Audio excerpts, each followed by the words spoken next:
Hey there YouTube, Travis here. So I'm in the garage today. We're going to answer an age-old question. If I buy a part for my moped, should I expect it to fit and to work out of the box? Let's dive in. I was inspired to make this video because I am installing, bought from Treatland, the Cheetah Chrome pull starter kit for my Puch Maxi N, which is still a great daily rider for me. I thought about this because this is a really nice part. I've actually met Cheetah Chrome. He lives in Sacramento. He's a super nice guy. I met him at a rally briefly a couple years ago. But when I was doing some mocking up, one thing I found was that the two screws that mount on the flywheel, the two bolts I should say, they really don't sit flush with this pull start cover. There's a little bit of weld on there and they just don't sit flat. So that means in order to use this, I'm going to have to sand those flat, and maybe I'm being nitpicky. Again, this is a pretty minor inconvenience for me compared to the next example I'm about to show. But we'll go ahead, sand it down. We'll use probably my grinder for that. We'll just paint it and then we'll install it. I'm really looking forward to using this part. The clutch, starter clutch on this bike is a mismatch of parts and they're just not all quite the right size, and really the lever starter on this thing works, but really I need to source all new parts for that starter clutch, and this is just a more brutally simple solution. This part's not cheap. It's $150 for this pull starter. So it really begs the question, if you're buying a part, should you, especially an expensive part, should you expect it to fit out of the box? The next example we have here is a little more serious. So this is the 1977 Mopeds VM20 intake for Honda Hobbit. Allows you to put a Mikuni VM20 carb onto a Honda Hobbit. The Hobbit, the engine sits in the subframe. It's kind of cradled under the frame, so it's hard to get a lot of carbs in there. This was an intake produced to solve that problem. Some viewers of this channel might remember this intake when we installed it. This was installed for Baker's Dozen Run Part 1. We rode a Honda Hobbit from New York to Austin, Texas. And when we installed this part, we didn't have to modify the part per se, but we did have to cut the frame of my Honda Hobbit. That really wasn't ideal, but we installed this part, and unfortunately it led to a lot of problems along the run. There was just an air leak forever from this intake. We busted so many piston rings, broke so many kits in general. We went through a lot of Honda Hobbit DR kits during this run.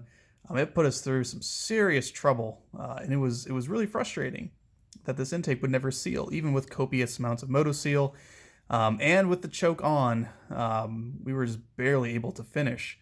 Worth mentioning, we didn't get disqualified, we didn't earn a DNF, but it was some real misery going through this. So this part, in my opinion, did not work. And this was something that was being sold for around a year at least. And after the run, I got messaged by the guy who made these. A really nice guy. I actually participated. There's a video on it of this channel, the Moped Army Secret Santa with him, Shane, a couple of years ago. Super nice guy. He was friendly enough to acknowledge through some PMs that, hey, that there was an error casting this intake. And so he was kind enough to send me another one. This is kind of the new and improved design, and he pointed out in his messages that the hole was elongated or oblong the wrong way. I don't know, they look kind of similar to me. Maybe there's a little more meat on the bottom with this one.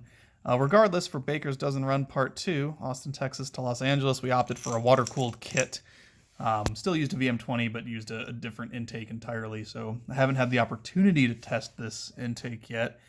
But it's a good story about how, just because you purchase a part, it might not fit, and it might not work. So this is something that in the car world, when I speak to a lot of my friends and I tell them, oh, I bought this part, I'm going to have to modify it, or I'm going to have to sand it, or I'm going to have to do this, they all kind of look at me in disbelief like, that's kind of strange. But for some reason in the moped world, this is something that is accepted.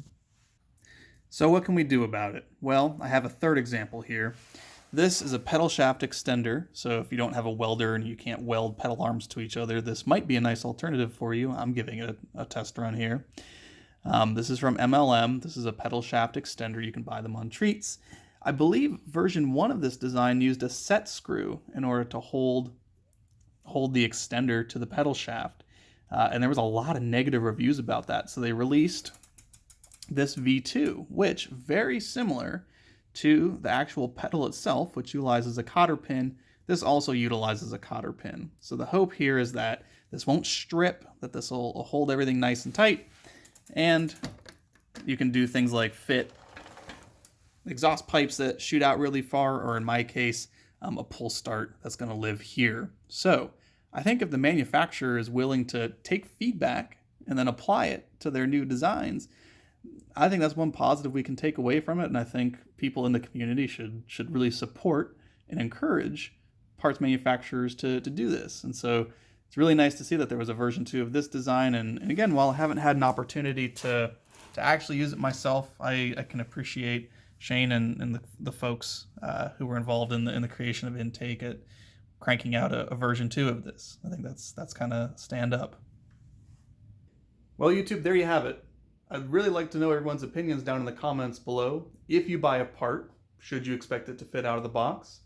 How much responsibility relies on the person selling the part, which isn't always the manufacturer? Treats and some of the other distributors out there sell plenty of parts they don't make themselves. How much responsibility lies on them in order to provide an accurate item description so that you can make an informed decision?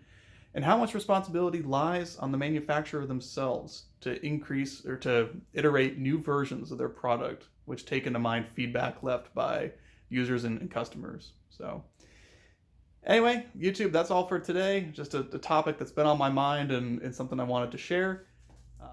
Okay there, YouTube. Until next time.